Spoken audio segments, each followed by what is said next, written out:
O si Boy Solar nagkakalat na naman. Pinapakalat daw ni Ralph Recto ang video na namigay daw siya ng pera nung Pasko na galing naman daw sa sarili niyang bulsa. Talaga ba?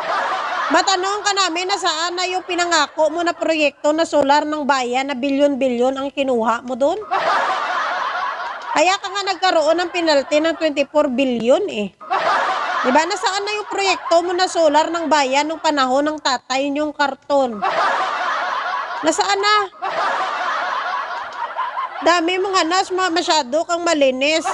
Masyado kang nagmamalinis. Huwag kang masyadong holy at banal-banalan dyan na parang sobrang bait mo. Baka kunin ka na ni Lord sa ginagawa mo. Nung nakaraan lang nagbigay na naman siya ng AI.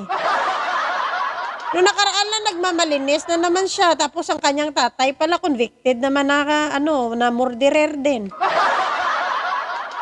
Nagmamalinis masyado.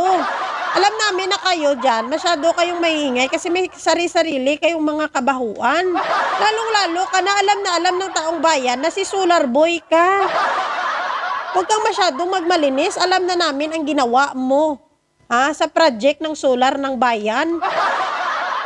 At sa tingin mo, alam mo sa totoo lang Lebiste, ang ginagawa mo talaga totoo lang yan ay kakabagsak ni Loren Ligarda. Sa totoo lang. Butante pa naman ako, lalo na yung tatay ko. Talagang makalurin yun. Maliit nang hindi pa ako bumubuto, tatay ko lurin na yun. Lagi niya sinasabi, ibuto si Loren Ligarda.